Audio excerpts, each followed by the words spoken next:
Φίλες και φίλοι, η υποχρέωση ενός μαθήματος που κάνω κάθε Τρίτη στα μεταπτυχιακά, 3 με 6, με υποχρεώνει να μην βρεθώ κοντά σας όταν ήταν να κάνω την παρουσίαση. Το λέω αυτό διότι 35 χρόνια που διδάσκω στην Αγγλία και εδώ δεν έχω χάσει μία ώρα μάθημα και σεμνύνομαι γι' αυτό. Ακόμα και με εγχείρηση το Σάββατο δίδαξα Δευτέρα. Επομένως, λυπάμαι πάρα πολύ, κύριε οργανωτά, δεν θα μπορέσω να βρίσκομαι εδώ. Ο κύριος Κοκώσης, ο συνάδελφος ο καθηγητής στο Πολυτεχνείο, θα παρουσιάσει και τη δικιά μου παρουσίαση, οπότε δεν θα λείψει τίποτα. Αυτό που θέλω να σας πω είναι ότι παρακολούθησα την πρωινή διαδικασία με πολύ μεγάλο ενδιαφέρον και μερικές φορές κούναγα το κεφάλι μου και έλεγα, παραδείγματος χάρη για το ethical bank, το e-banking, ότι αυτό το πράγμα στην Ελλάδα πραγματικά είναι τελείως εκτός πραγματικότητας και λυπάμαι που το λέω ότι είναι εκτός πραγματικότητας και οι κοινωνικές αλλαγές θέλουν μια μακρόχρονη διαδικασία και δεν γίνονται με νόμους. Από μικρό παιδί όμως συνηθίζω να πιστεύω σε κάτι διαφορετικό. 16 χρονών κυκλοφορούσε ένα περιοδικό «Οι Νέοι Ορίζοντες», το έκλεισε το κράτος τότε, όπου είχα αναρωτηθεί με ένα άρθρο μου οι νομικές πλάνες του πλατωνικού Κρήτονα, όπου ισχυρίζομαι ότι ο Σωκράτης δεν έπρεπε να είχε πιει το κόνιο. Προφανώς δεν έπρεπε, αλλά αυτό είναι μια άλλη ιστορία. Γιατί το λέω αυτό? Στους καιρούς που ζούμε σήμερα, όταν η τεχνοεπιστήμη έχει φτάσει σε ένα τεράστιο ύψος, ο Homo computans, διότι τώρα είναι ο Homo computans ο οποίος ασχολείται με αυτά τα θέματα, έχοντας μεθύσει από την υπεροχή της τεχνολογίας, προτιμάει έξω από τη λογική την αυτοκαταστροφή. Ακούγοντας σας λοιπόν σήμερα, σκέφτηκα τον Καστοριάδη ότι πραγματικά για να επιβιώσουμε θα πρέπει να επαναφέρουμε στο προσκήνιο την ουτοπία. Και για αυτή την ουτοπία αξίζει τον κόπο να αγωνιστούμε, κυρίως οι νέοι άνθρωποι, εκ των κάτω να αρχίσει κάτι. Και θέλω να σας διαβεβαιώσω, κύριε Πρόεδρε, ότι εμείς και το Ίδρυμα, το Εθνικό Μετσόβιο Πολυτεχνείο, εδώ Πολυτεχνείο τώρα με τη νέα του μορφή, θα είναι στο κέντρο των όποιων συζητήσεων για αυτή την εναρμόνιση μεταξύ του δημόσιου, του ιδιωτικού, του κοινωνικού, του ατόμου, του πολίτη, ημών των ιδίων, διότι εμείς φτιάχνουμε τη ζωή μας, εμείς εκλέγουμε τις κυβερνήσεις, εμείς είμαστε υπεύθυνοι για όλα αυτά. Εμείς λοιπόν θα είμαστε δίπλα σας και με το μότο το οποίο μου αρέσει, η ουτοπία στο προσκήνιο. Σας ευχαριστώ πάρα πολύ. Καλή συνέχεια στο συνέδριο σας. Ευχαριστούμε τον κύριο Μαρκάτο, the ex-rector of the National Technical University. What he said in Greek is «Εδώ Πολυτεχνείο τώρα».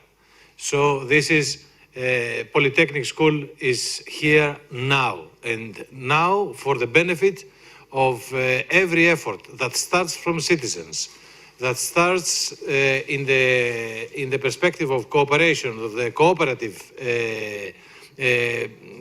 essence in order to reduce energy cost at home, abolition still, Dirk there is telling me, the scientists are here. Now, Theo, we have in the room some, Vasily, where is Theodoros? We have in the room some of the cooperatives, initiatives that were taken in Greece. So, because some of them, they could not travel. Some of them, they send a presentation. I'm sure that we have Sifnos here, that they come here. And so Mr. Papagiannopoulos come to help that the video is playing now. And after that, we will know that is in the room. Theo, can you please announce who is in the room finally? Είναι ο Λεωνίδας Ζέρβας από την κουπερατίβα της Στέβιας Ελλάς στη Λαμία. Είναι ο κύριος Μιχάλης Τζακάκης από το Δήμο της Χερσονήσου, την Κρήτη. Είναι ο Δημήτρης ο Ιμπραχήμ από την Greenpeace, ο οποίος θα μας παρουσιάσει το πρώτο crowdfunding σχολείο, το οποίο έγινε πραγματικότητα εδώ στην Ελλάδα. Δηλαδή σχολείο στο οποίο έγιναν ενεργειακές παρεμβάσεις και δημιουργήθηκαν οι προϋποθέσεις και αυτό έγινε με τη χρηματοδότηση όλου του κοινωνικού συνόλου. Δηλαδή ως επιτοπλίστου των γονέων και γύρω από αυτό όλων συγγενών φίλων που είχαν σχέση με το συγκεκριμένο σχολείο. Και επίσης ήταν παρόν εδώ πέρα ο κ. Δημήτρης Πολιτόπουλος από την κουπερατίβα από το συνεταιρισμό της Καλονήσης Τίνου. Δεν κατάφερε να έρθει ο κ. Σταύρος Αργυρόπουλος που εκπροσωπεί την Λακωνική Βιοενεργειακή, η οποία δραστηριοποιείται στη Σπάρτη και εφαρμόζει πλέον, κάνει πραγματικότητα το μοντέλο του διαχωρισμού των απορριμμάτων στην πηγή. Και εκεί βέβαια έχουμε εκτεταμένη συμμετοχή των πολιτών. Σαφέστατα η διαχείριση των απορριμμάτων δίνει και αυτή και η ενεργειακή της αξιοποίηση δίνει και αυτή μια δυνατότητα μεγάλη για να έχουμε αντίστοιχη συμμετοχή των πολιτών και δραστηριοποίηση, δίνοντας έτσι και διάσταση στον τομέα της κοινωνικής ευθύνης. Για αυτό το κομμάτι θα μας μιλήσει και η κυρία Μπεζεριάννη, που είναι εδώ πέρα από το ΕΚΕΤΑ. Θα μας μιλήσει για τις νέες τεχνολογίες που είναι διαθέσιμες πλέον στην διαχείριση των βιοκαυσίμων, των τηγανελαίων για την ακρίβεια. Εκεί βέβαια είναι τεχνολογίες οι οποίες μπορούν να δώσουν τη δυνατότητα συμμετοχής των πολιτών και ευρύτατης συμμετοχής των πολιτών και πάνω εκεί να χτιστούν αντίστοιχα συμμετοχικά μοντέλα, αντίστοιχα με τις ενεργειακές κοοπερατίβες που εδώ μας προώθησε, μας μίλησαν εκτεταμένα οι εκπρόσωποι της Rescoop Europe και της EcoPower. Αυτά είχα να πω. Είναι εδώ όλοι οι κύριοι. Ο κ. Λεωνίδας Ζέρβας, αν θέλει να πει κάτι, είναι εδώ πέρα από την... First the video from Sifnos in order to keep the order, then Mr. Zervas, and then Mr. Ibrahim. Mr. Tsakakis and Mr. Ibrahim. Okay. Eleni, please, could you address the meeting here? What happened in Sifnos? Tell us 3 words, even in Greek. I will translate for you. Piros, are you translating up there for the streaming?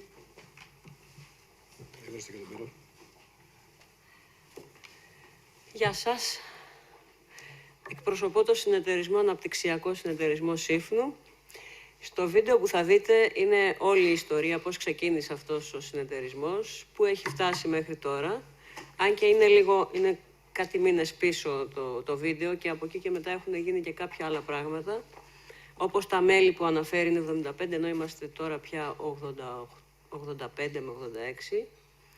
Και επίσης η τελευταία δραστηριότητα που θέλουμε να αναπτύξουμε στη Σύφνο είναι να καταργήσουμε την πλαστική σακούλα. Ευελπιστούμε ότι θα τα καταφέρουμε. Δεν είναι πολύ εύκολο, αλλά πιστεύουμε πως θα τα καταφέρουμε. Έχουμε ήδη ξεκινήσει κάποιες επαφές με μεγάλα σούπερ μάρκετ, με μαγαζιά και η απάντησή τους είναι θετική. Μακάρι.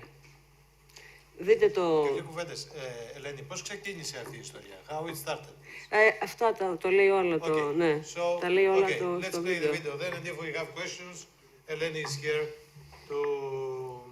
Giannis?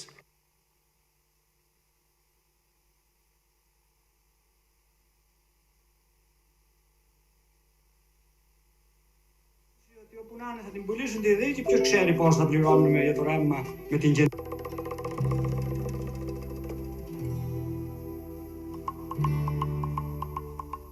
Μια ομάδα ανθρώπων που κατοικούμε, καταγόμαστε ή απλώς αγαπάμε τη Σύφνο. Ενώσαμε τις δυνάμεις μας σε μια κοινωνική επιχειρηματική δράση πολιτών που καλωσορίζει όλους όσους επιθυμούν να προαχθούν τα οικονομικά και κοινωνικά συμφέροντα της Σύφνου και των κατοίκων της. Με κοινό στόχο να καλύψουμε ανάγκες που σήμερα δυνατούμε, ιδιαίτερα σε τομείς όπως η πράσινη ενέργεια, η προστασία του περιβάλλοντος, ο τουρισμός, οι συγκοινωνίες, η καλύτερη παραγωγή, η τυποποίηση και διακίνηση προϊόντων. να πετύχουμε μέσω μιας κοινής προσπάθειας να δραστηριοποιηθούμε για την κοινωνικά υπεύθυνη εξέλιξη και ανάδειξη της Σύφνου, καθώς και τη μακροχρόνια ευημερία της τοπικής κοινωνίας. Στην αρχή του 2012, ξεσκάλεσε ο Νικολός ο Χρυσόγελος στον Κώστα το Σούλη και τον είπε μαζί του στις Βρυξέλλες. Να δει με τα ίδια του τα μάτια αυτό που μας είπε ο Νικόλος επαχάμε όλα τα χρόνια. Μωρελιάτε να δείτε πως τα κάνουν αυτοί οι άνθρωποι και άμα σας αράσουν φεύγετε. Άμα γύρισε ο Σούλης στη Σύφνο, ήταν ενθουσιασμένο με αυτά που είδε κήπουσε. Τα έπεσε στις φίλες του Παχάμου και στις πιο θρήρες η ιδέα να κάνουμε κάτι με το ρεύμα. Γιατί όλοι είχαμε ακούσει ότι όπου να είναι θα την πουλήσουν τη δίκη, ποιος ξέρει πώς θα πληρώνουμε για το ρεύμα με την καινούργια εταιρεία. Μαζευτήκαμε λοιπόν καμιά δεκαριά ονομάτι και τα αποφασίσαμε. Θα κάνουμε συνεταιρισμό και θα καλέσουμε κι όλοι τη Σύφνο για να πάρουμε το ρεύμα του νησιού στα χέρια μας. Να μην τα πολυλογώ, αυτά γεννούνταν το καλοκαίρι του 12. Η Μεσολάβης ο Νίκος ο Χρυσόγελος και ήρθαμε σε επαφή τότε με την Ομοσπονδία Συνεταιρισμών της Ευρώπης. Και στείλαμε και τον Δημόπουλο στο Μάντσεστερ της Αγγλίας, τον Νοέμβρη, να πάει να παρουσιάσει την ιδέα μας στη συνάντησή τους. Είχαν πάει κι άλλοι σε αυτό το συνέδριο. Μικροί, σαν και εμάς, μα και μεγάλοι. Και τότε ψηφίσανε αυτοί με τις διάφορες ομοσπονδίες και διαλέξανε για να υποστηρίξουν την ιδέα της Σύφνου. Τον άλλο μήνα, το Δεκέμβρη του 2012, είχε μπει η Σύφνο στο χάρτη των Ευρωπαϊκών Συνεταιρισμών. Η μόνη κουτσίδα που υφαινούνταν σε αυτό το χάρτη από όλη την Ελλάδα. Και κάτσαμε και φτιάξαμε το καταστατικό του συνεταιρισμού, που έχει μέσα όλα όσα πρέπει να έχει, για να μπορούμε να παίρνουμε λεφτά από ευρωπαϊκά προγράμματα και να μας εξασφαλίζει ότι όλα θα γίνονται φανερά και με ψηφοφορίες και θα έχουν όλοι λόγο στις αποφάσεις. Και έτσι συμμετεχτήκαμε 54 άνθρωποι, το διαβάσαμε και το υπογράψαμε στην Ιδρυτική Συνέλευση στις 16 του Νοέμβρη του 2013.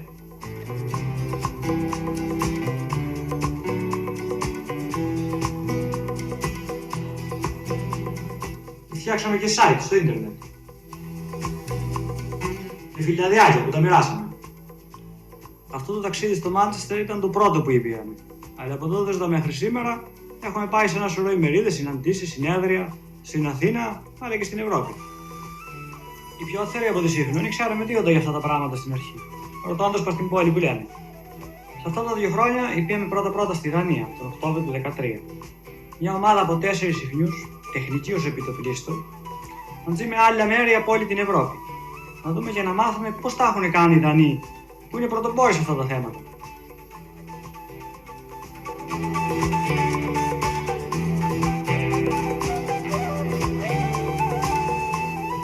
Ύστερα, τον Νοέμβριο του 2013, πήγαμε στην Αθήνα, σε μια ημερίδα για τις συνεταιρισμοί που ασχολούνται με την ενέργεια, αλλά και με πολλά που μπορούν να ασχοληθούν αυτοί οι συνεταιρισμοί.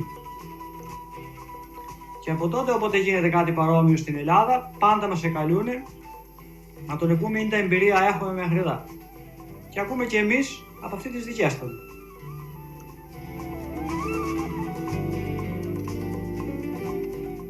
Μόνο στην Ελλάδα έχουμε κάνει μέχρι ώρα σε 7-8 ταξίδια. Στην Αθήνα, στην Κρήτη, στη Σαντορίνη. Και κάναμε και τον περασμένο Σεπτέμβρη μια ημερίδα, είπα στη Σύφνο. Είχαμε καλέσει ανθρώποι που είναι μέσα στα πράγματα στην Ευρώπη.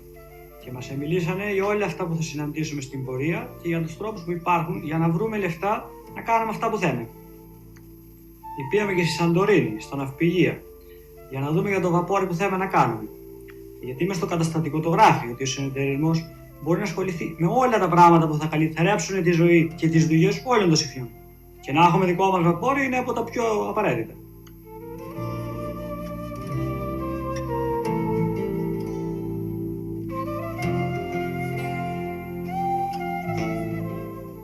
Το καλοκαίρι του 12, αρχή, ήταν επαχάμο πρόεδρος της Ομοσπονδίας Συνεταιρισμών της Ευρώπης.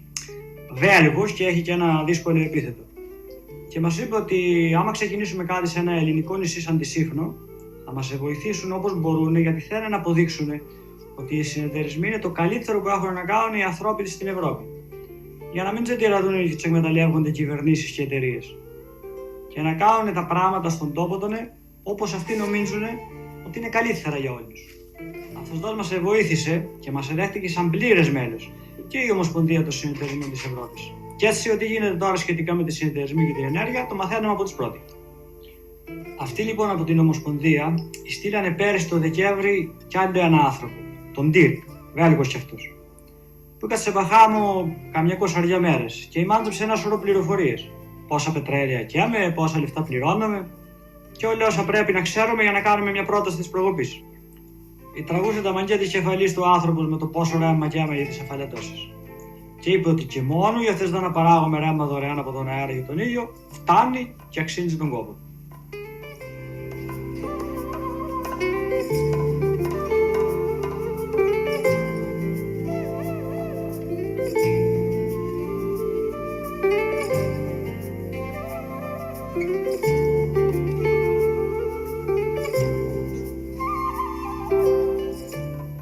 Σήμερα είμαστε 76 ανωμάτων. Από όλα αυτά που είδαμε και ακούσαμε τα 2,5-7 χρόνια, καταλάβαμε ότι και γίνεται και τι δύναμη έχουμε να το κάνουμε. Και θα το κάνουμε. Γιατί ο παράδεισος που είναι η Σύφνο μας το αξίζει. Να ακούγεται σαν το καλό παράδειγμα στα πέρατα του κόσμου.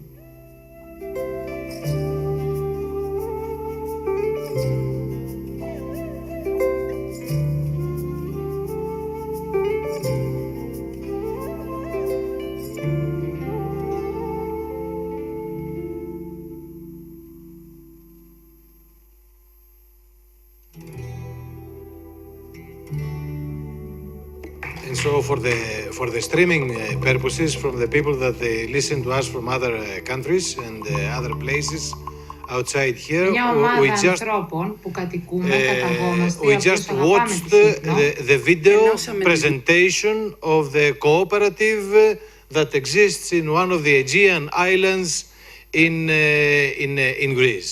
So this is maybe the first recognized by the Association of Cooperatives in Europe, while other embryonic or initiatives of the type will be presented after that. So Madame Eleni Kalamara was presenting to us this. Now we'd like to ask Eleni that this is not just an Aegean island, this is the Aegean island. The Aegean island, says Stella Kivelu from our social, like I want to call it, university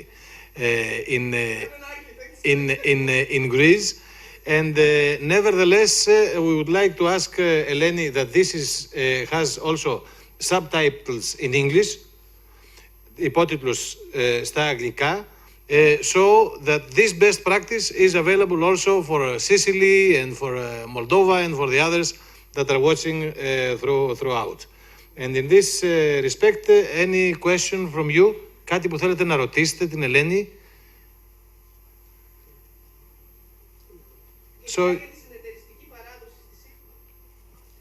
Έχει και αγροτικό συνεταιρισμό. Έλα από εδώ λίγο.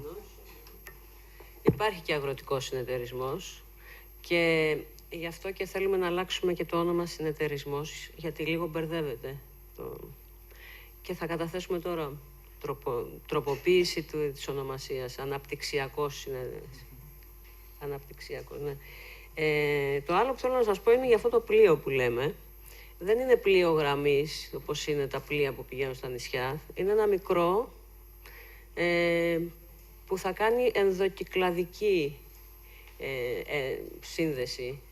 Θέλουμε δηλαδή να επικοινωνούμε με τα κοντινά νησιά που έχουν διεθνή αεροδρόμια, όπως είναι η Σύρος, η Πάρος, η Μύκονος, και να πηγαίνει αυθημερό, να φέρνει κόσμο και να επιστρέφει πίσω. Αυτό. Είναι λίγο μεγαλεπίβολα τα σχέδια για ένα τόσο μικρό νησί. Ελπίζουμε να τα καταφέρουμε. Σας ευχαριστώ πολύ. Ωραία. Κύριε Σέρβας.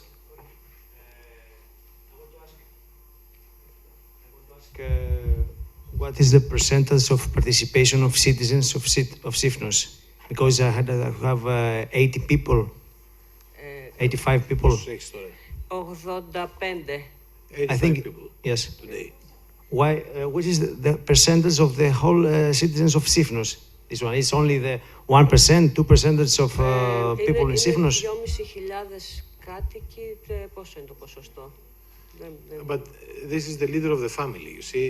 You are the father and you have 10, let's say, dependencies around with the old and the young and so on. Δεν είναι όλοι κάτοικοι Σύφνου τα μέλη. Είναι so in the winter, όπως εγώ που δεν είμαι απλά έχω ένα σπίτι εκεί, δεν είμαι από τη Σύφνου και δεν είμαι και μόνιμη κάτοικος. Δηλαδή δεν είναι από τα 2.500 άτομα ή 85. Οπότε το ποσοστό είναι μικρό. Απλά επειδή είναι μεγάλη μερίδα, δηλαδή τα χρήματα είναι πολλά για την απόκτηση μερίδας, είναι 700 ευρώ, είναι 60 η εγγραφή. Είναι ένας ανασταλτικός παράγοντας. The participation is open for everyone citizen Sifnos. Είναι ανοιχτή και για μη Σифνούς. Βέβαια. So participation is open for also people that they don't come from Sifnos. And then again, we are talking about 700 euro per share, and we are already 85 people already that are members of the cooperative.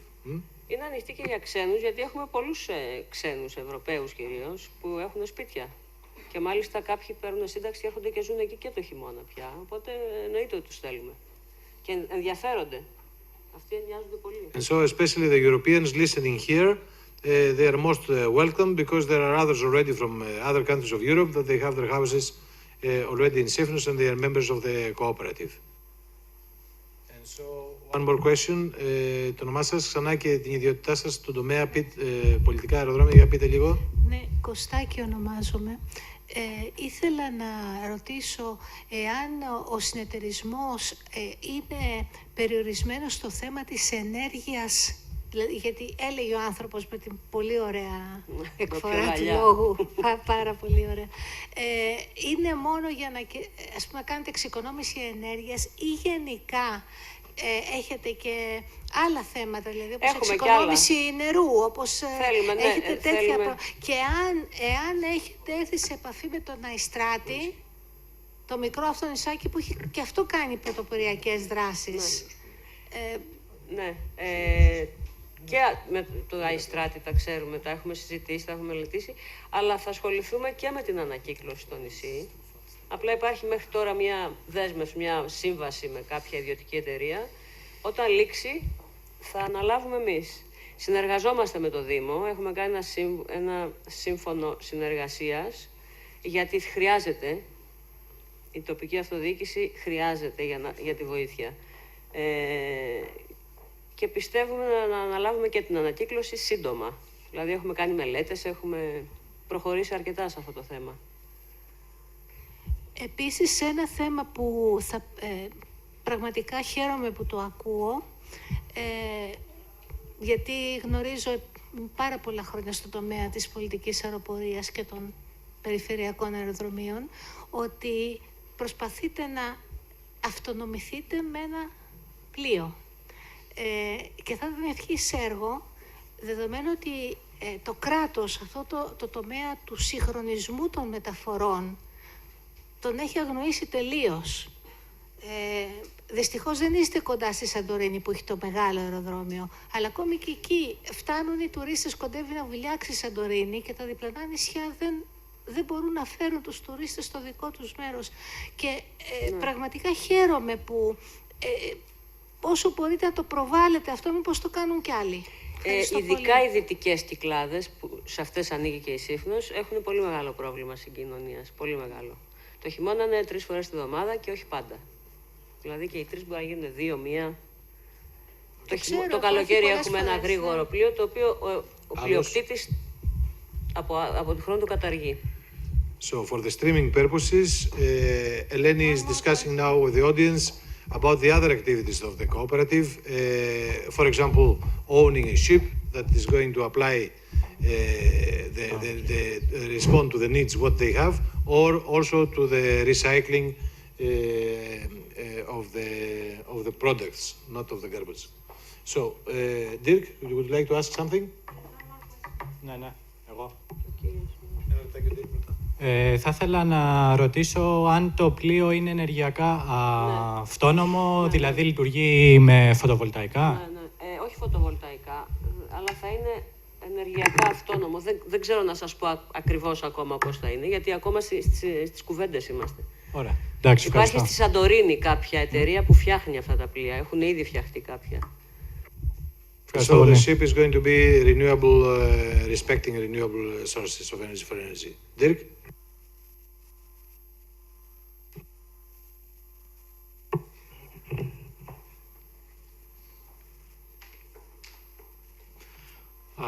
Yeah, well, what I was going to say was that right from the start, coming back on the question of how much percent of the population are you representing?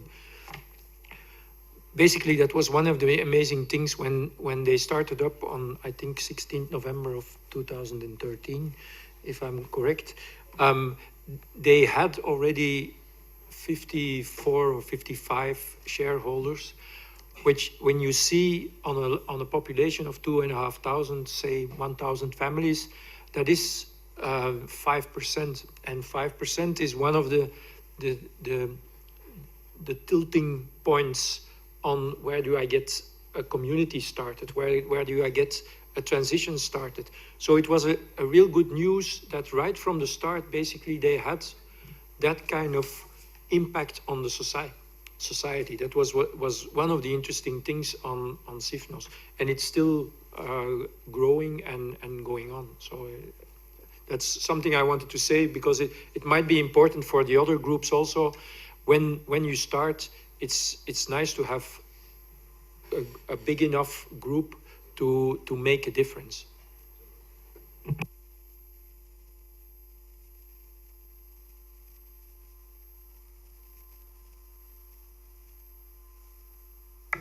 Thank you very much.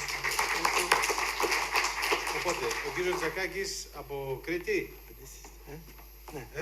Ο κύριος Ζέρβας. Εντάξει, είπε, θα μιλήσει. Θα πεις κάτι, ναι. Έλα.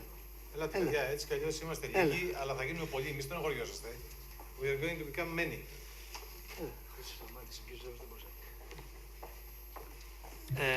Good morning. My name is Christos Stamatis. Mr. Zervas, Leonidas Zervas, as the name of this hall.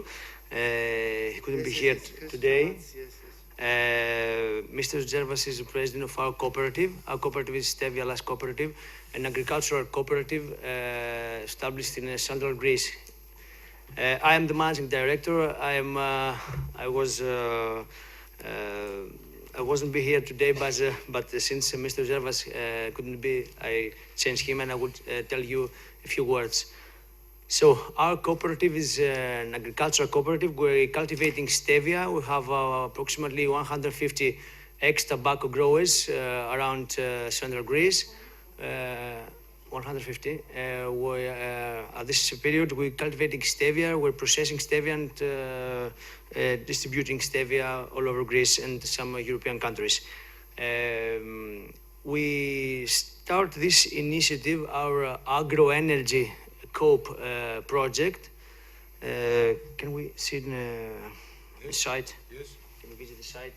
Because I don't have Mr. Zerva's presentation, I can give you some information. But anyway, Mr. Zerva's presentation is going to be already on our website after the conference.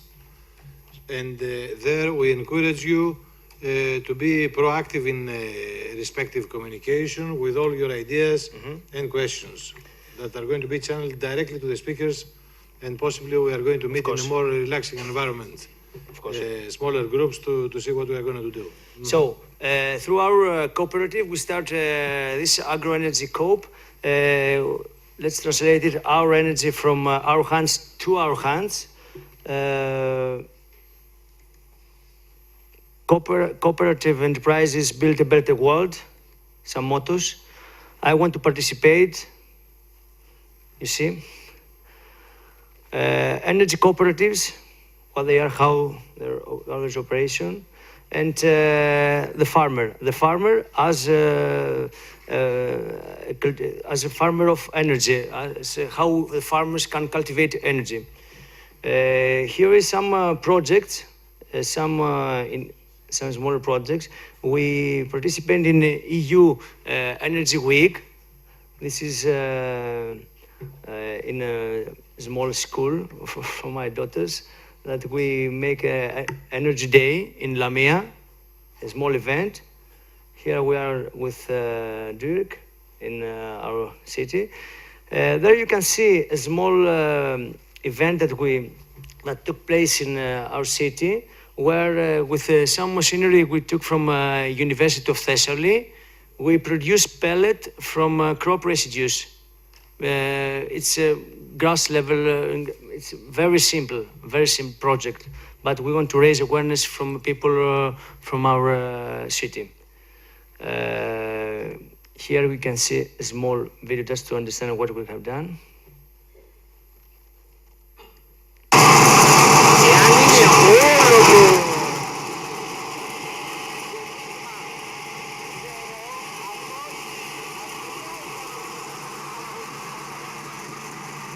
This is our cooperative. And let's say this is our movement, agroenergy.group. So, we are collaborating with the University of Thessaly and Mr. Donalatos. We have 10 pilot farmers that they're cultivating artichoke in order to produce energy from this, let's say, energy plant. But we trying to use it in a small level and small fields away from our fields, from stevia, because we don't want to have some extra problems with this energy plant. This is the artichoke. We are in collaboration with Rescope also, Dirk and Karel. We're collaborating. We have also visited them in Antwerp in EcoPower. We're very proud of that. And this is the input: forest biomass, some energy cultivations, municipalities, and crop residues. This is the biomass resources, our resources. So this is our initiative. This is our project, small project. I don't have the presentation, sorry, but I suppose that it's very informative for you.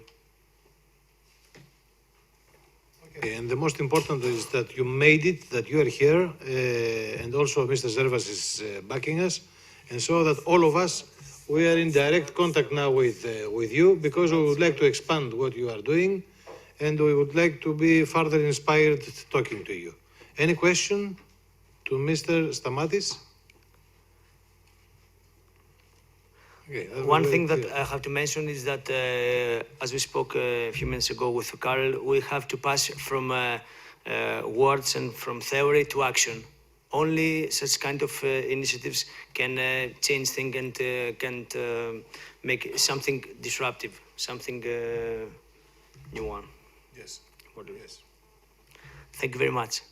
Okay, thank you very much. And now it's time for Creta. Sorry to bring you back and forth.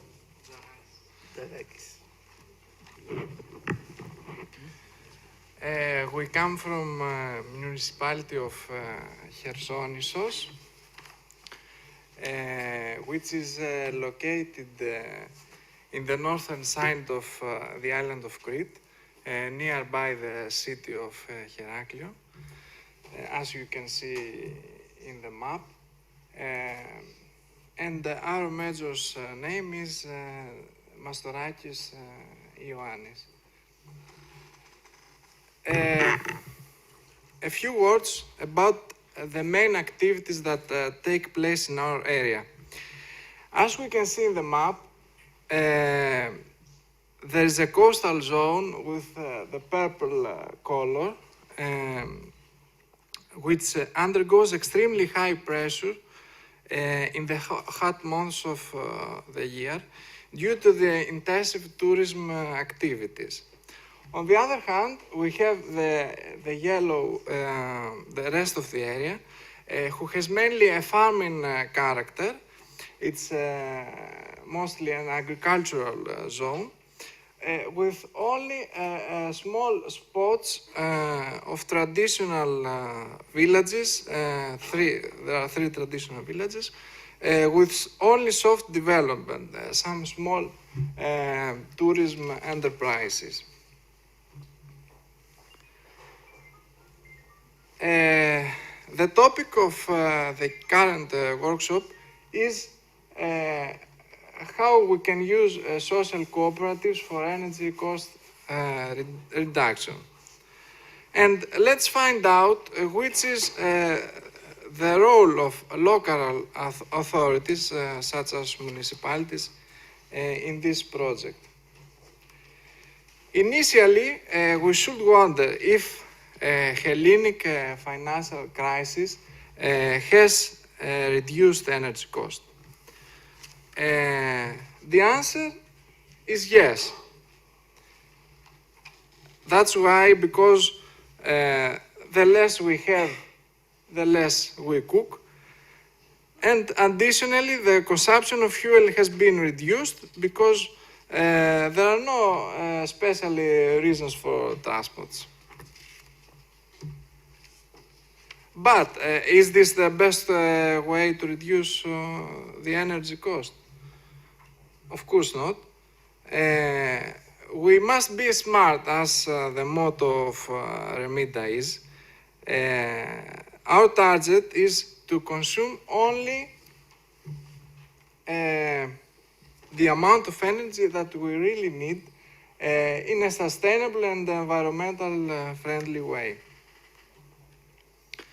Here you can see a representative example of how the current public lighting arrangement. We can see in this photo that there are 3 different lighting poles in the same area with 5 lighting sources on total.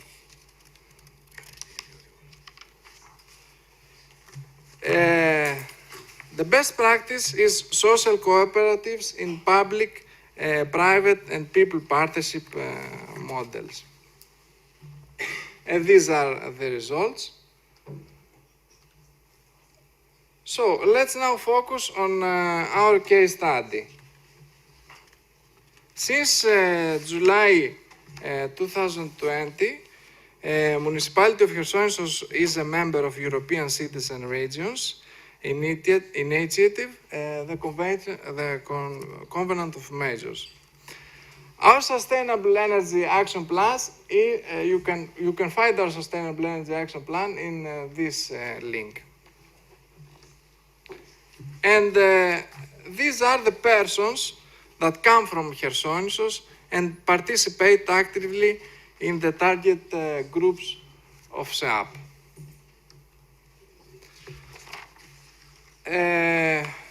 From the public sector, we have the employers of the municipal departments. From the private sector and the service sector, we have the hotel managers and hotel technical directors. We must say that we have signed the contracts with 3 big tourist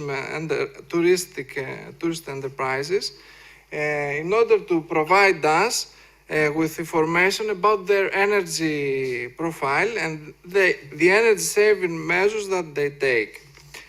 And finally, there are also volunteer experts and, of course, a lot of citizens who participate in the actions of SEAP.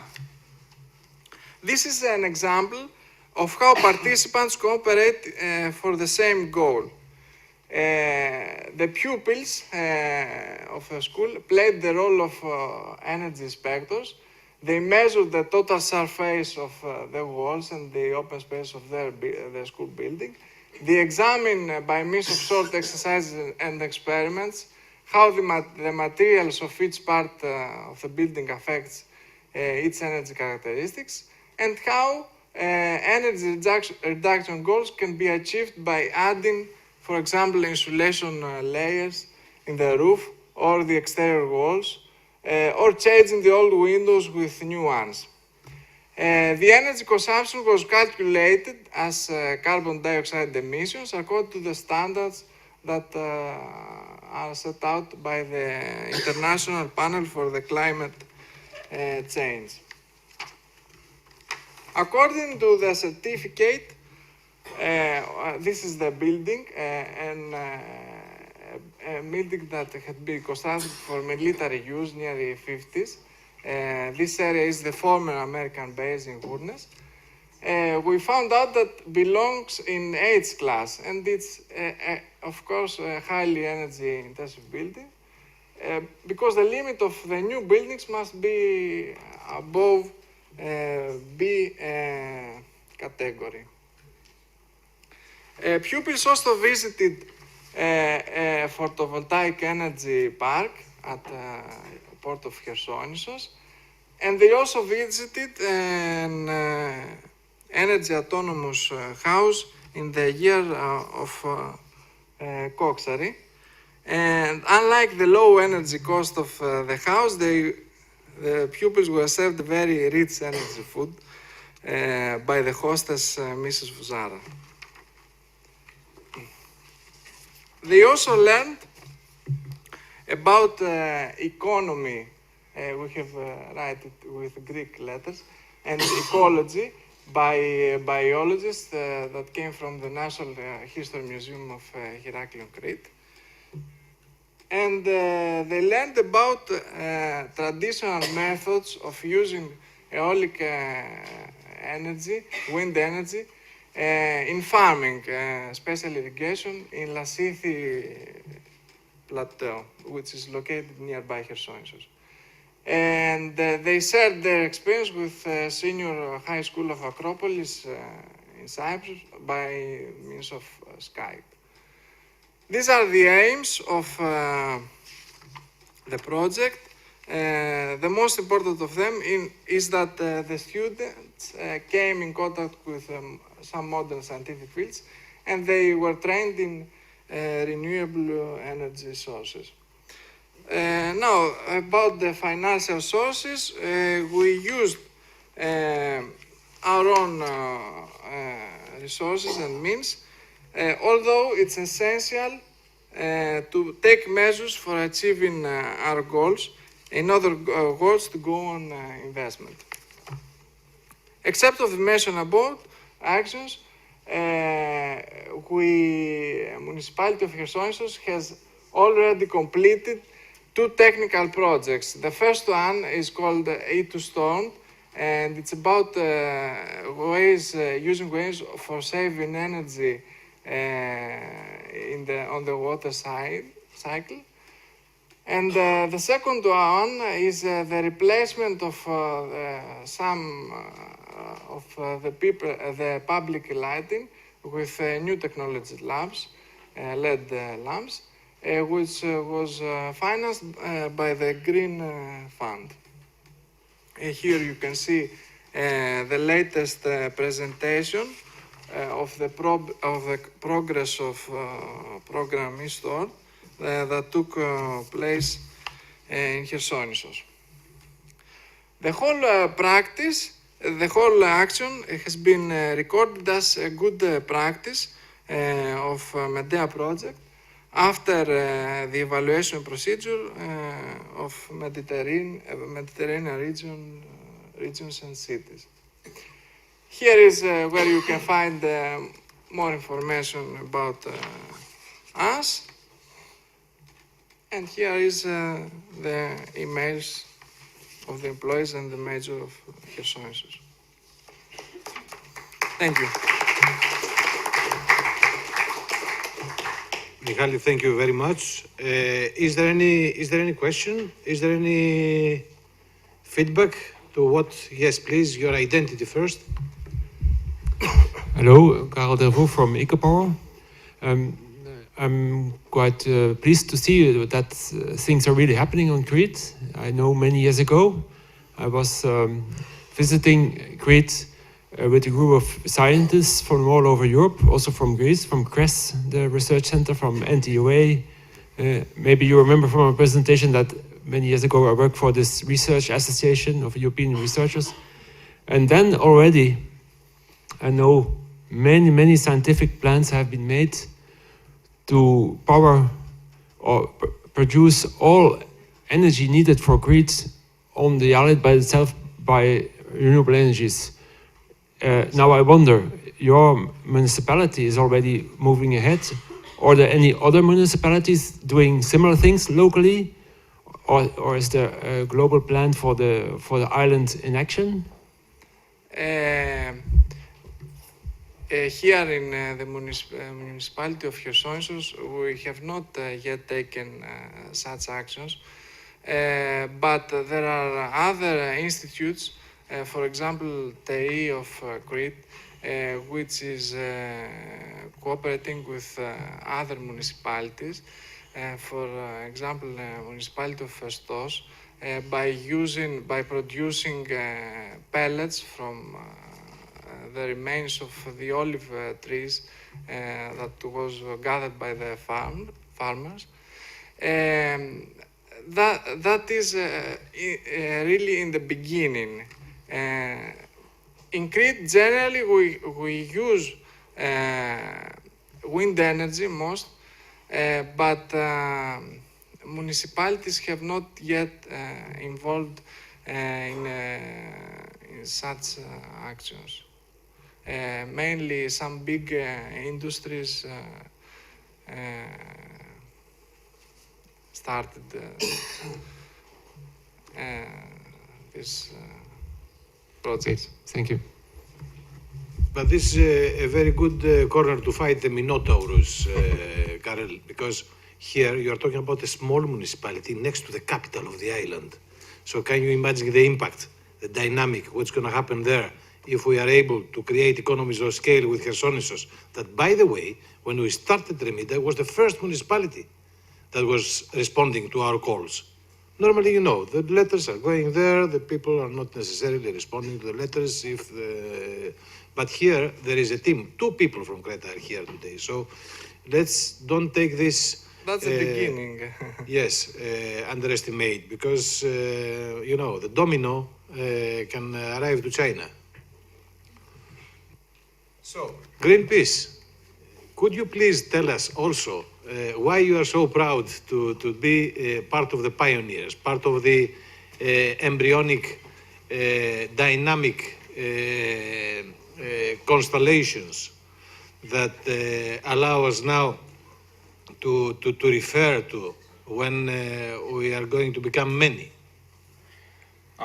First of all, thank you for your very kind words. And of course, I'd like to thank you for the hospitality and the invitation. So many thanks to the European Regional Framework for Cooperation and REMIDA.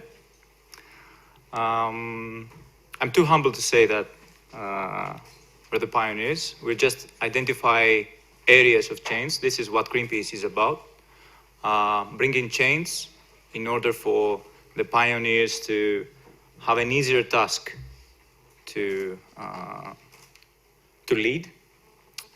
So I have a presentation for you, and although it is very refreshing and inspiring to see that there are so many cooperatives in Greece happening at the moment. By the way, I have to say I'm a huge fan of Sifnos, and I'm so happy to see that you guys are doing tremendous work into building an energy cooperative. If you need somebody just to dust the PV plant, I'll be happy to be your man.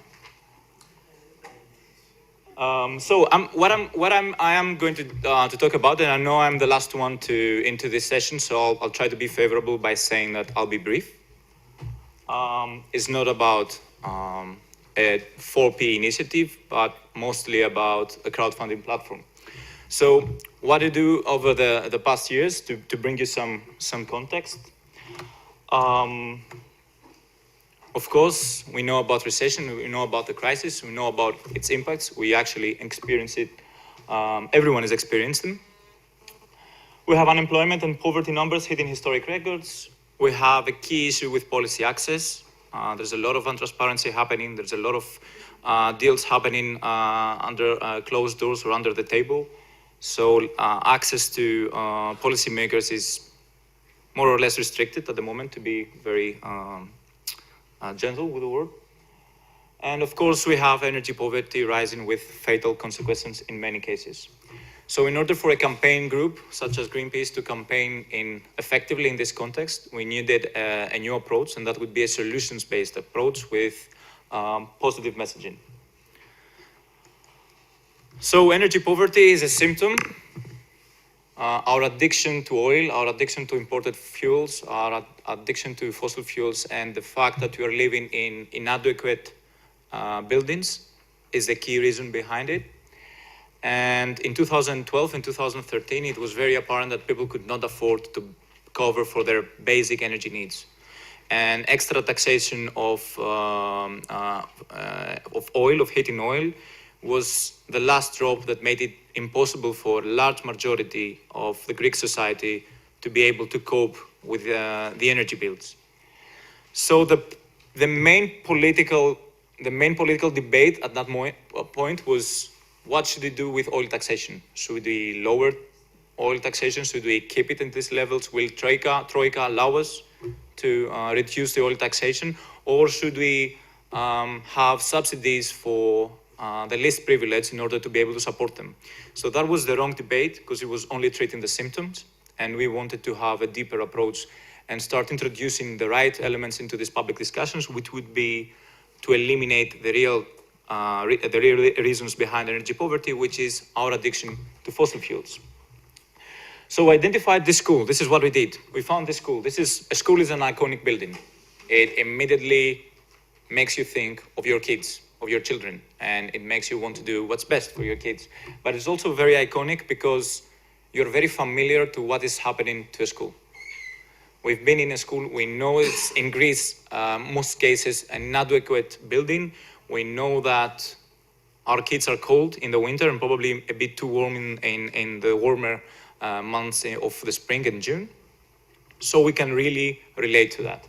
And this is a typical school that is into a mountainous village in Evia called Stropones, a village that is a school that is forced to shut down for numerous weeks over a winter with very negative consequences for the kids. And that is because they cannot afford to pay for heating oil, and the school is in the shape that you can see. So what I did is we launched a crowdfunding platform, and we asked for people to support our effort to retrofit the school. This was a very simple message. Just support us if you can, and we want to retrofit the school, and by this way we want to persuade society, we want to introduce an extra element into these public discussions, which would be energy efficiency, a low-hanging fruit from the Greek economy that nobody actually really sees in Greece. And we are also going to put some political pressure into the government into making meaningful action, meaningful political action in order to promote energy efficiency in buildings. So as you can see, we managed to raise around 44,000 euros for around 2,000 people. If you do the math, that's an average donation of 20 euros, 20 and 21 euros. And this is the kind of people who support this kind of cause, the people who cannot really afford to do so. So it's very small donations that made the impact. We had a storytelling. We wanted people to follow the story. We wanted people to move away from the oil debate. It's going nowhere. It's around oil. It means that we are extending our dependence on oil. So we had documentation through a celebrity who was advocate who was telling the story for us. We had massive promotion, for example, on the metro in Athens.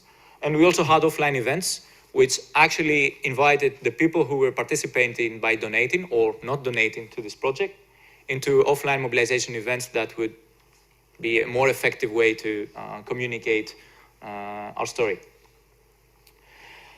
This is how we changed the building. This is what happened. If I may go into a bit more detail, what we did is we insulated the exterior of the building. We changed the glasses to have better glass. We changed the heating system. It was a very old and inefficient oil system. So we had a biomass central heating system. There was, of course, a lot of areas where the building was leaked that was fixed.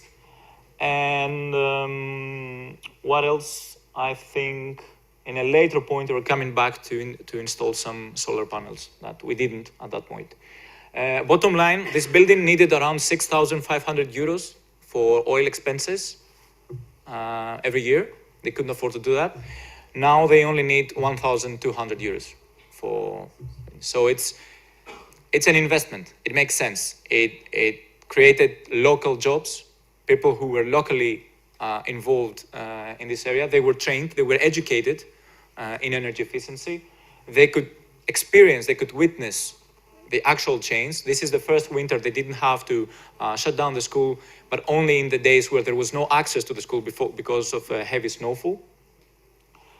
And of course, we had a lot of many opportunities to put political pressure. So why was this project successful? I'm giving you some numbers, not to say that it was successful, but just to show you how people reacted to it.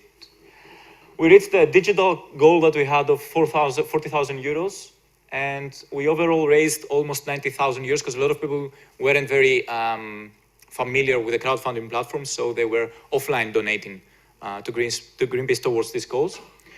72% were new supporters. That meant that we did not communicate necessarily to a traditional Greenpeace audience. It wasn't people who were familiar with our Greenpeace values, or environmental protection, the ones necessarily who supported this project.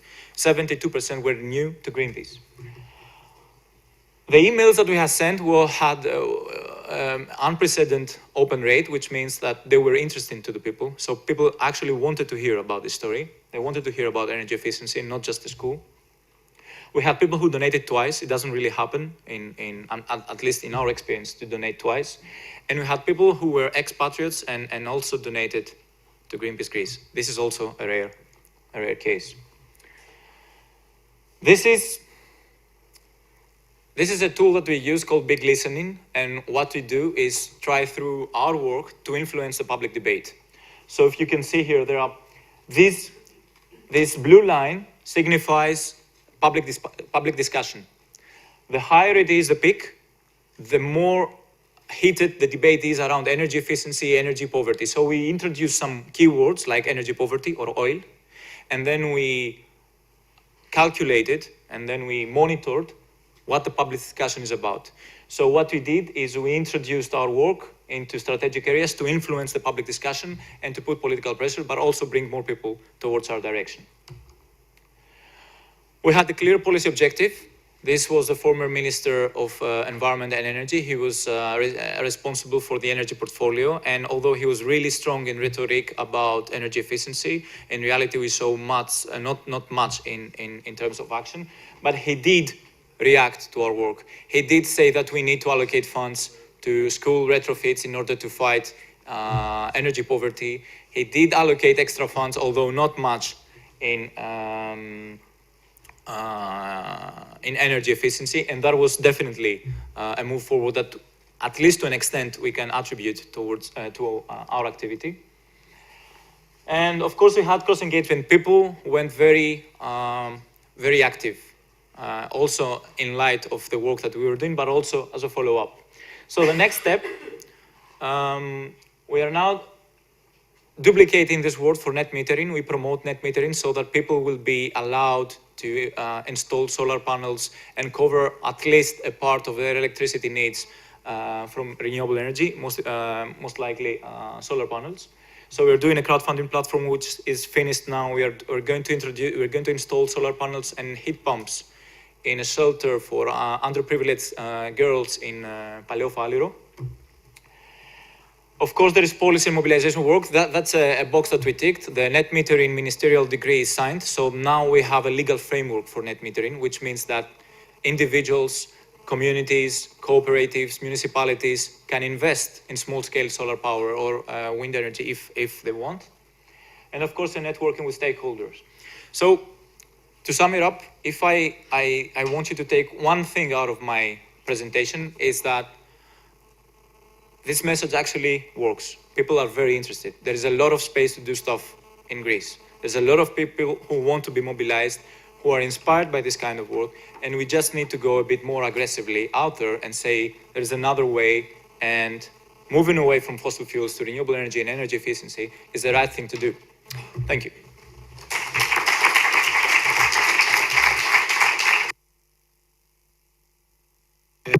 Very much. It was a very clear presentation. Any question? Any suggestion? Yes, Karel. Eco Power, Belgium.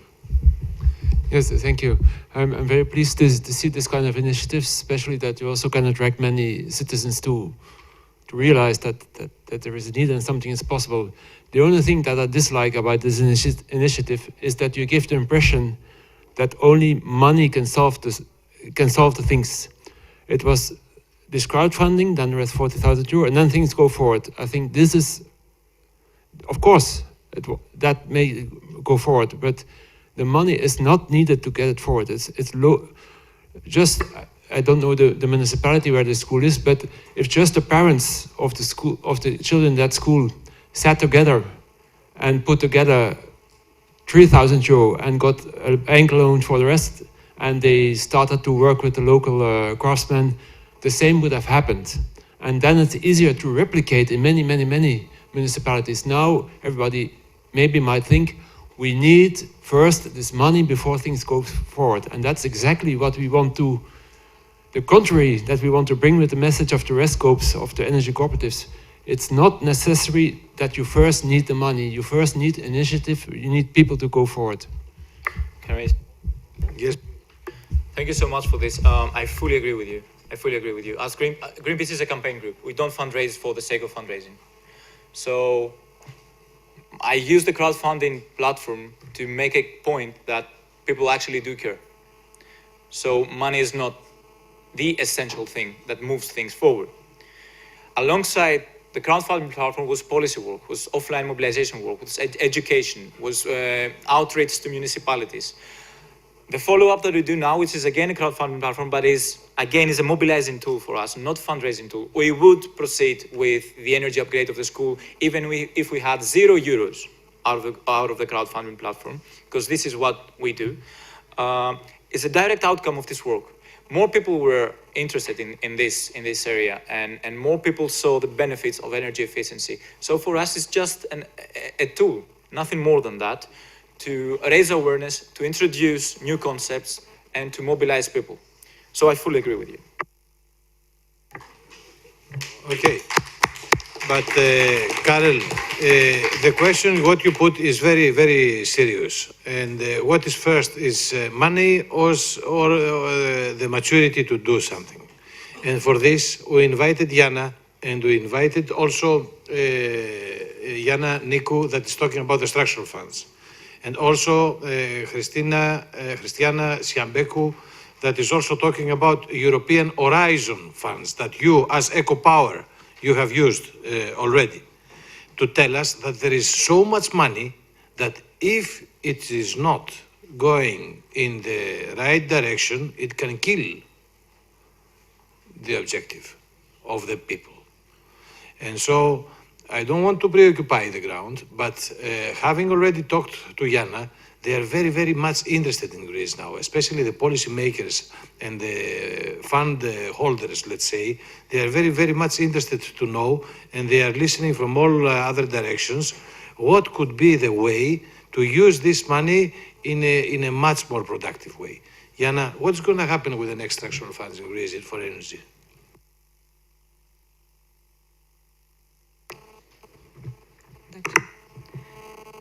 Hello. Okay, I'm going to make a short presentation for energy, for the investment priorities in the energy sector for the next programming period. These priorities are already presented in the approved operational programs for the next programming period. So let me...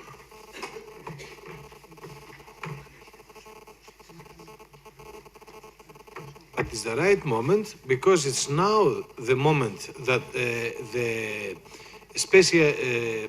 specific documents, how this money are going to be used, are being written, and it's after that that the procurement and the calls for tender are going to be drafted. And sure, there are possibilities even when the proposals are made, scripta manet, to come from the people. But here again, Jana is talking at the time when everything is possible to go bottom up to meet the people. If not, then people always, you know, they can take their initiatives. Okay, so let's start with a short presentation of the policy documents which are our base for setting the priorities in the energy sector. First one is the energy roadmap. It refers to energy efficiency in buildings, in electricity transmission and distribution network. Renewable energies in natural gas system and in the research in hydrocarbons. Next document is the national renewable energy action plan, in which in this document we have all the information about the situation of renewable energies in Greece. And the second one is the National Plan for Energy Efficiency, which submitted the last one submitted in the European Commission at the end of 2014. As concerns the funds, energy has some funds, take some funds from two sectoral operational programs, operational program for competitiveness, entrepreneurship and innovation, and a small amount of operational program for infrastructures, environment, and sustainable development. And also there are some small amounts in the 13 regional operational programs. The total amount for energy actions and projects in terms of EU contribution is around 900 million euros. And here you can see the amount per subsector. These are for transmission and distribution electricity projects, major projects, for natural gas, renewables, combined heat and power generation, energy efficiency, and a small amount for smart metering. In the field of energy efficiency, we have for energy efficiency action in households around 2,000 million euros. For public buildings, the same, actually is the same amount. And for action in small and medium sized enterprises, around 40 million euros. Here are the priorities in the field of energy efficiency, households, public and private buildings, energy efficiency in tertiary sector and small and medium-sized enterprises. In the field of renewables and cogeneration, financial support for we will see later some specific actions. And energy infrastructure projects. We have, as I said before, some money for smart meters, interconnection of islands to the system, mainland system, and there is let's say a small amount for upgrading transmission and distribution system for natural gas. And we are trying to combine different financing tools, using both grants, loan, and guarantees where needed.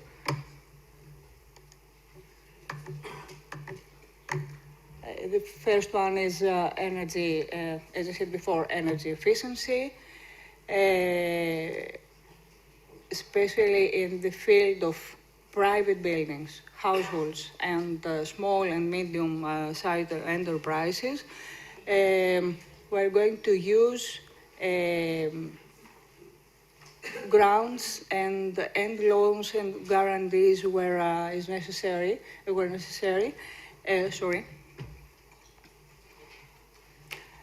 In order to better in order to use the small amount of money we have, because they're not so much, in a better way. in RES, we're going to use a combination of loans and guarantees, and in some cases, grants, but a small percentage of grants we don't know yet.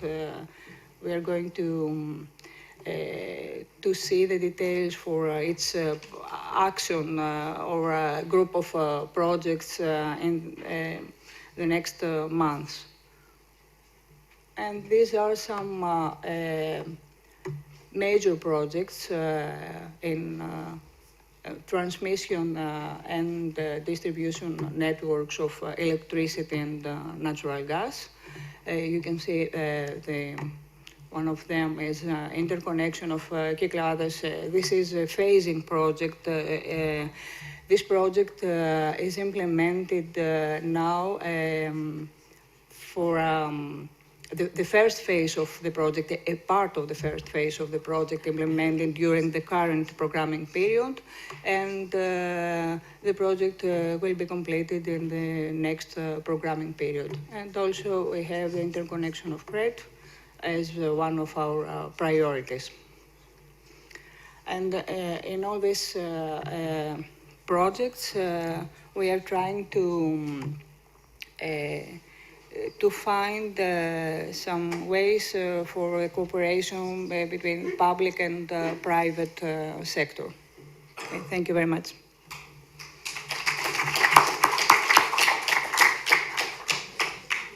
Okay, any question? What, you want to ask where are the people in this public funding, and what is the, Karel, I read your mind by now. So how people can benefit from structural funds, you say?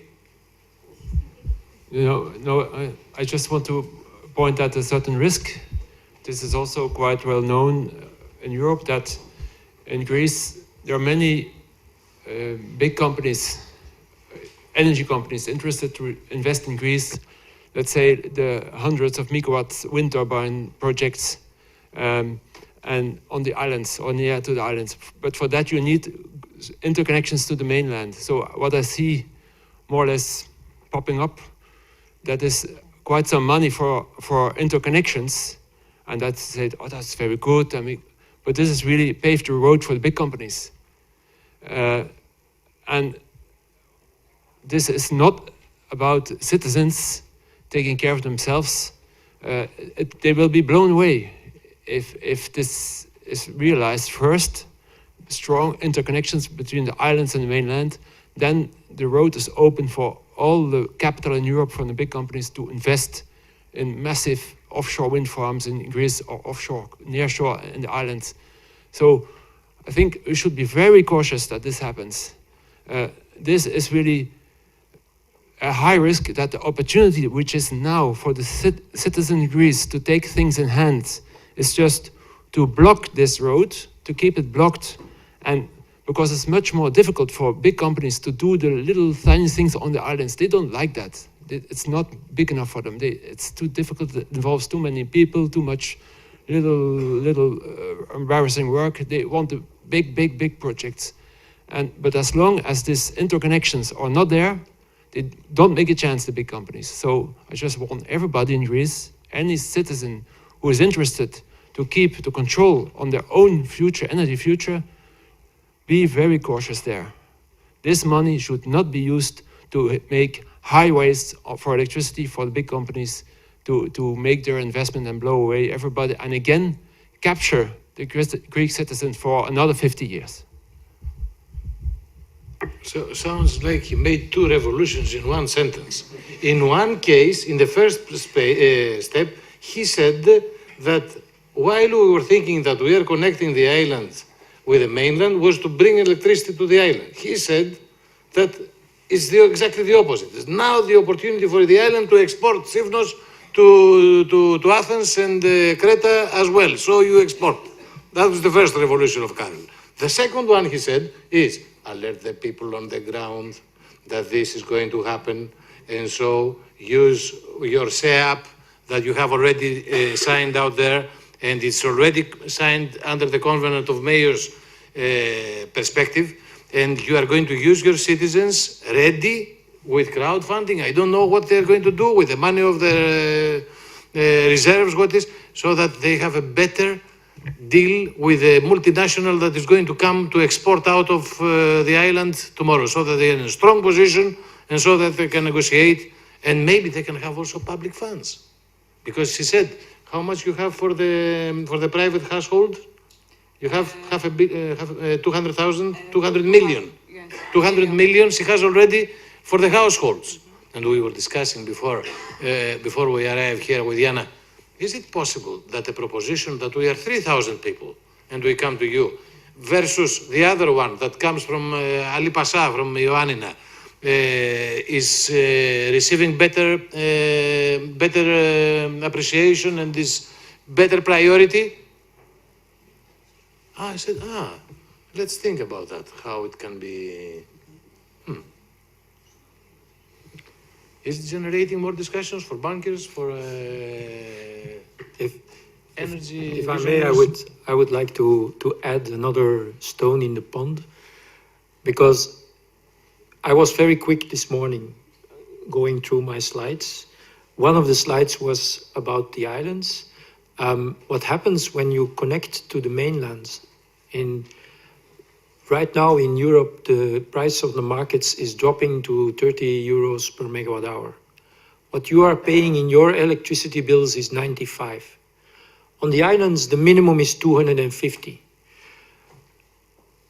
You can produce electricity from renewables at around 60.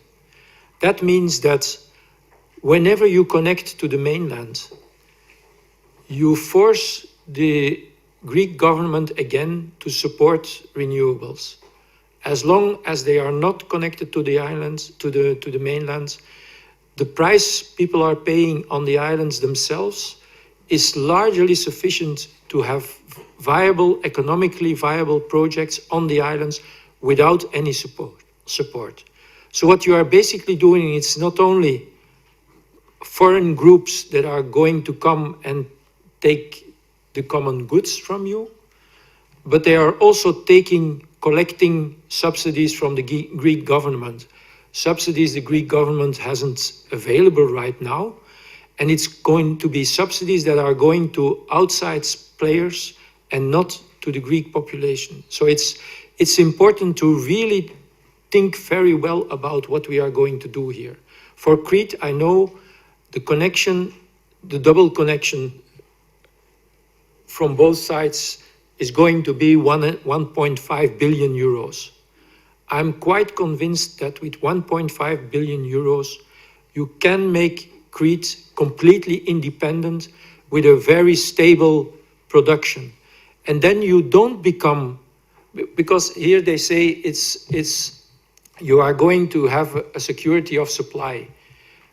We in Belgium went through a winter with everybody announcing that we were going to have a blackout. When you connect to the European grid, you connect to the risk of blackouts in Belgium. And I assure you, it's not going to be Antwerp or Brussels that are going to be put in the dark. I assure you, it's going to be the Greek islands. In wintertime, it's not going to be are we going to let the islands run, or are we going to let Brussels run? The answer is clear, I think. So it's very important to think about it and watch out. And I understand where the European system comes from. 5 years ago, I couldn't say this.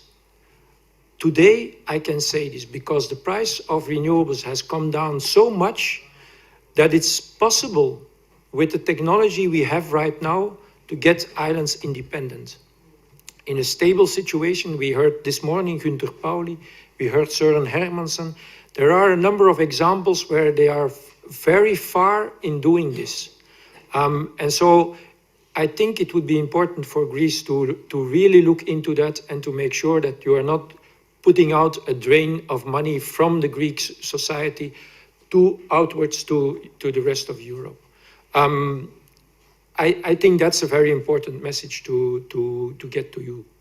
And it's a question of believe in your own capacities, believe in your own possibilities, and the RESCOPs are also there to help you get through that process, to advance the money if you need it, to make sure that you can do the investment and then put it back in your own hands. And then you can decide for yourselves. Okay.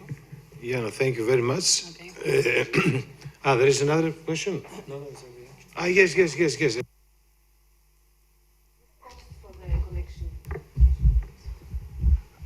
With Kykladas Island, and how many islands?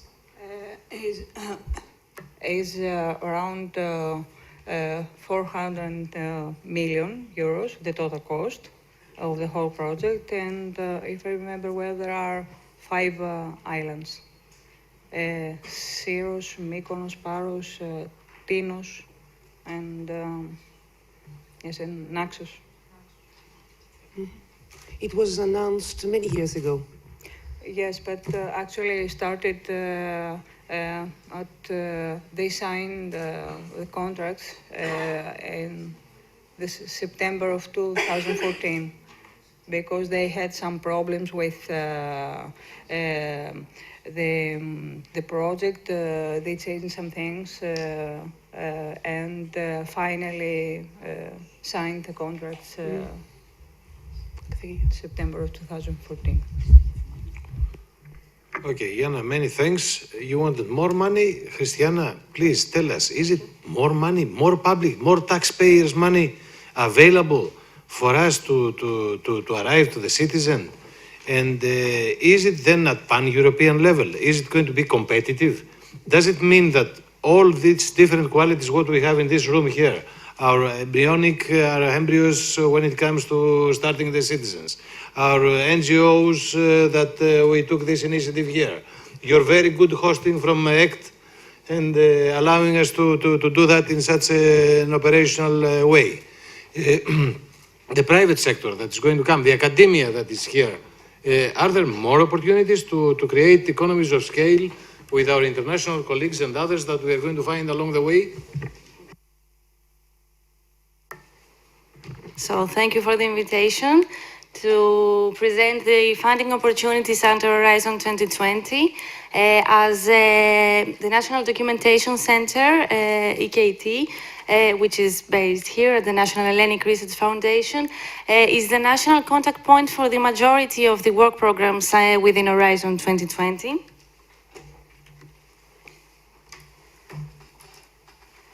So I'm going to make a brief introduction on what Horizon 2020 is, its priorities, the work program of secure, clean and efficient energy, the services of the National Documentation Center as a national contact point for Horizon 2020, and the services of the Enterprise Europe Network. Horizon 2020 is the biggest EU research and innovation program with a budget of about 8 billion euros for the time period from 2014 to 2020. Its scope is to respond to the economic crisis in order to invest in future jobs and growth, to strengthen the EU's global position in research, innovation and technology, to address people's concerns about the livelihoods, safety and environment, and of course to improve the quality of the life of the European citizens. We are talking about a single program which brings together 3 separate programs. The FP7, the 7th Research Framework Program, the innovation aspects of Competitiveness and Innovation Framework Program, and the EU contribution to the European Institute of Innovation and Technology. There is a focus on societal challenges which EU society is facing, such as health, clean energy and transport.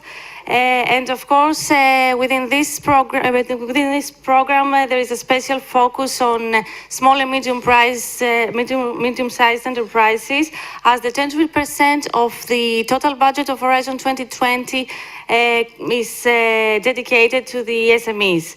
There is a simplified access for all companies, universities, and research centers that are interested in submitting a proposal within Horizon 2020. So Horizon 2020 has three main priorities: the excellent science, the industrial leadership, and the societal challenges.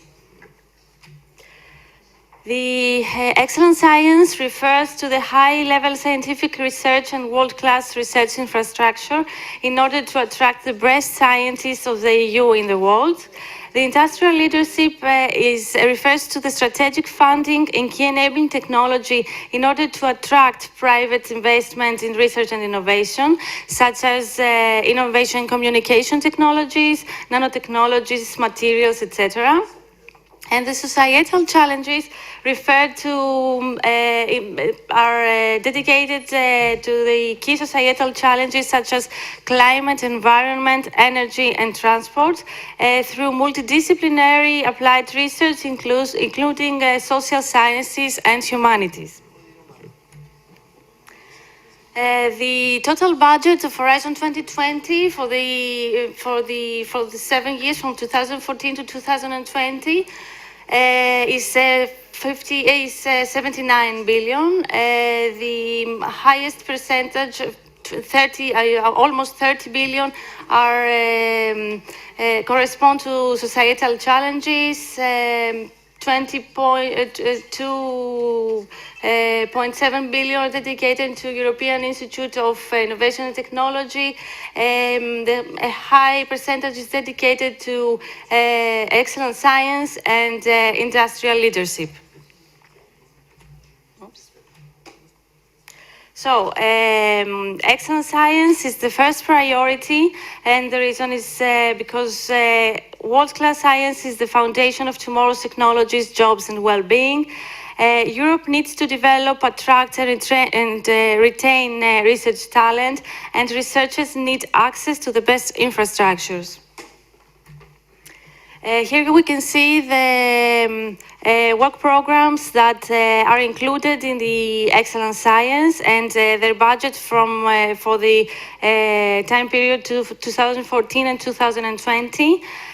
Among them is the European Research Council, the Future and Emerging Technologies, Marie Sklodowska-Curie actions, and research infrastructures. The second priority, industrial leadership, is really important because strategic investments in key technologies underpin innovation across existing and emerging sectors, because Europe needs to attract more private investment in research and innovation, because Europe needs more innovative small and medium-sized enterprises to create growth and jobs, and because Europe needs to develop, attract, and retain research talent. In this slide, we see the budget and the work programs that are included in the industrial leadership priority. We are talking about leadership in enabling and industrial technologies, access to risk finance, and innovation in SMEs. And finally, the third priority, the societal challenges, among which is the work program of secure, clean, and efficient energy. Is important because the concerns of citizens and society cannot be achieved without innovation. Breakthrough solutions come from multidisciplinary collaborations, including social sciences and humanities, and promising solutions need to be tested, demonstrated, and scaled up.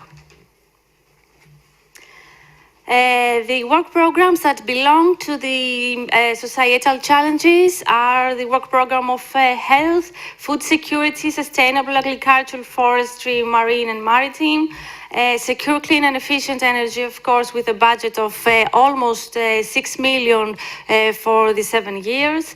It's the work program of smart, green and integrated transport, the work program of climate action and environment, inclusive, innovative and reflective societies, secure societies, science with and for society, and spreading excellence and widening participation. In this slide, we can see the budget for the 2 years, the work program of secure, clean and efficient energy for 2014 and 2015. We can see that each year the total budget is about 600 million. The calls of 2014 are already closed. There are still some calls of for 2015 until the end of 2015. Actually, the majority of the calls of secure, clean and efficient energy have a deadline on May and June 2015. And the European Commission has informed us that the new work program 2016-2017 will be published by the end of this year, after September. As we can see, the renewable energies hold the highest percentage of the budget, and the energy efficiency and the smart cities and communities follow. So the work program, Secure, Clean and Efficient Energy, has 4 main areas, energy efficiency, smart cities and communities, competitive low and carbon energy, and SMEs infrastructure innovation. Let's start with the energy efficiency. There is a special focus on 4 main areas: buildings and consumers, heating and cooling, industry and process and products, finance for sustainable energy. Here we can see that we have 21 topics. You can see which of the topics are still open. The first 3 lines refer to topics that are already closed. They had a deadline in 2014 or in February 2015.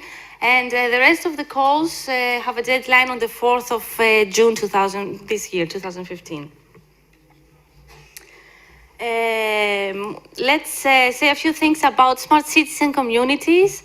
We are talking about lighthouse projects. We are talking about innovation. These projects must combine these 3 main areas: nearly zero low energy districts, integrated infrastructures, and sustainable urban mobility. What I must mention, in case you're not aware of, in order to submit a proposal within Horizon 2020, and for the majority of the calls within Horizon 2020, you need to create a consortium of at least 3 partners from at least 3 different countries. So these lighthouse projects, smart cities and communities, must have a high replication potential. There must be an exhaustive monitoring of operation, performance and efficiency. We are talking about cost-effective measures, and what must be taken into consideration is that there must be communication and exchange of information between users and inhabitants and decision makers and city authorities. These are the calls of the smart cities and communities. The calls are not that many here, but we're talking about really large calls. And the consortium, we're talking about consortiums of at least 25 partners. So there are smart cities and communities 1 and 3 are still open with a deadline on the 5th of May 2015. The low carbon energy calls. The aim is to decarbonize the energy system in a sustainable way, to secure energy supply, to complete the energy internal market in line with the objectives of the set plan, the related energy legislation, and the energy policies designed to deliver the 2020 targets and to shape energy market frameworks for 2030 and 2050. Here we have many calls. We are talking about 23 calls. Some of them are still open with a deadline on the 5th of May this year. we are talking about coals that are dedicated mostly to the renewable energies. A few things about SMEs infrastructure innovation. In this program, the European Commission decided to have, for the first time, decided to have a special focus, as I mentioned before, a special focus on SMEs. So they created a new tool, the SME instrument, the call within the work program of secure, clean and efficient energy is stimulating the innovation potential of SMEs for a low carbon and efficient energy system. In these calls, the SMEs can submit proposals on their own. There is no need to create a consortium. So there are three phases. In phase one, the companies can submit a feasibility study of 10 pages. In phase two, they must prepare a business plan of 30 pages, and in phase three, and phase three refers to the commercialization phase. We are talking about a continuously open call with 4 cut-off dates per year. And secondly, the infrastructure innovation is covering all fields across leadership in enabling and industrial technologies and societal challenges. Here we have consortia with maximum 5 partners and maximum 3 million per project. We are talking about a call which is continuously open as well, and there is a time to grant that not exceeds 6 months.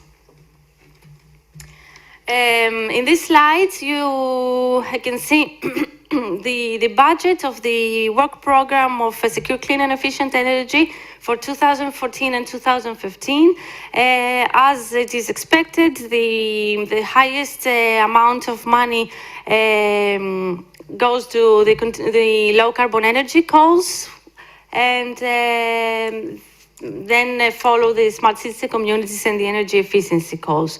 In these links, you can you can check by your own the work program of secure, clean and efficient energy, all the calls within this work program, and in the second one, you can see the open calls, the calls that are still open if you are interested to submit a proposal.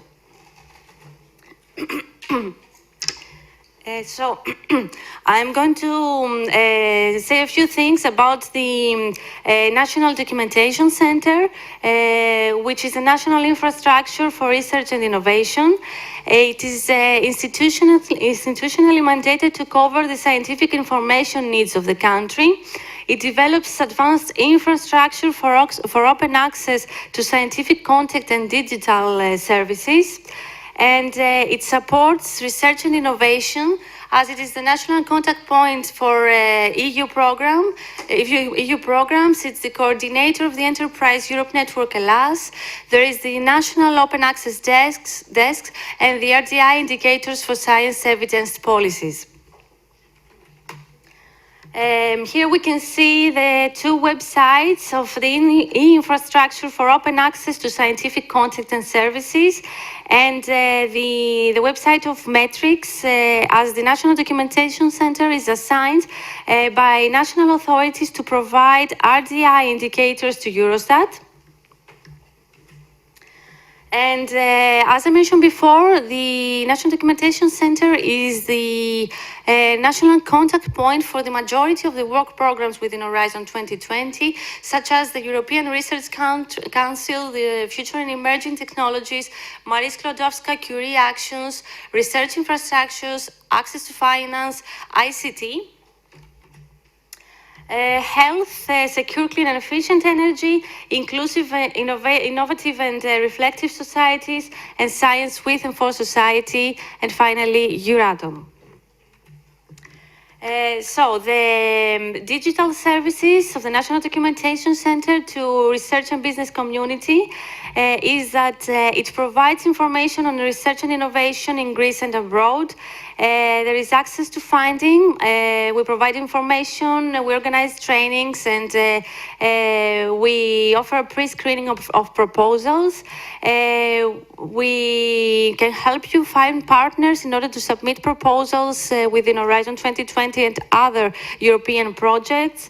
There is a business coaching, technology audits, partnership agreements for technology transfer and venture capitals. There is an open access to research results. There is a help desk on intellectual property rights. And of course, we are responsible for the metrics for scientific-based research policies. Here is, in this slide, you can see the websites of the services of the National Documentation Center for Research and Business Community. And finally, I'm going to inform you briefly on the Enterprise Europe Network, which is the largest network of integrated business support. EKT, the National Documentation Center, is the coordinator of the Enterprise Europe Network ELAS, whose scope is to boost competitiveness in Greek enterprises, especially small and medium-sized enterprises, to support the development of the less favored regions in the country, to promote and facilitate innovation in enterprises as well in research organizations, to strengthen the links between research, business, and finance, to foster economic and environmentally sustainable growth and employment, and to enhance European interaction in business, technological, economic, and political terms. We are talking about a European project, the Enterprise Europe Network, which is active in more than 54 countries in Europe and not only, with more than 600 partner organizations. The Greek consortium is this one, among which is the National Documentation Center, Praxi Help Forward Network, some chambers of commerce, the Association of Industries in Thessaly, etc., etc. So if you have questions such as these ones, how do I find a new market abroad? How do I get European funding? If you need a business partner in another country, if you want to sell your innovative ideas and technologies, or you don't know what EU law means for your business, do not hesitate to contact us and ask us. We will be happy to help you and support you. Here are some useful links. The European Commission Participant Portal link for Horizon 2020, the work programs of Horizon 2020, the open calls, the EU-funded projects, the Enterprise Europe Network ELAS, the European link of the Enterprise Europe Network, and our website of the National Documentation Center. So thank you very much. Christiana, thanks to you. You just boosted our mind now that there is indeed lots of many other opportunities. Please prepare your question if it is now, because it's afternoon, so people would like to have a coffee before they continue with the scientists and the discussions that have to conclude on this. Is there any question? I just want to make a comment then. I was in Egypt to evaluate MEDA. I was working for the Commission, and I was out there employed by GTZ at the time to evaluate MEDA program for Egypt. And when we went there, I said, okay, we have paid so many millions and millions and other calls and millions and so on. I said, Mister, we are 4% arable land. The rest is desert. In the best of the cases, you find an oasis with a camel. What are you talking about? This is peanuts for us. But the fact that we have been all in a consortium and we sit around the same table and we discuss what we are going to do with our problems. Now we sell tomatoes to Europe. So I would indeed, from my personal experience and the fact that we are going to participate in these calls, is not the money.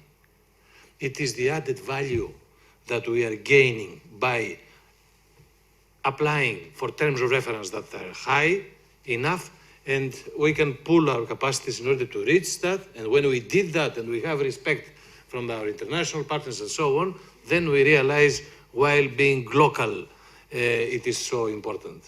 And so local accountability, as far as we are concerned at least, is going to be, because you are not here today just because we wanted to show that we are doing something in Greece, in Creta and in Sifnos and all, but at the same time be sure that as far as we are concerned, and we are concerned altogether, especially the young guys that they are sitting back there and they are standing all this discussion of what we are doing, we are going to be there together with our scientists and the rest in a consortium with all the ones concerned, and not for the money, for the fact that together we are so powerful to work solutions. Now, I would suggest that we have 10-15 minutes maximum a break so that we internally start bilaterally communicating, to come back, listen to our scientists. First, Stella, that she has to take the plane to go back to Thessaloniki, and then to conclude with the discussion. Okay?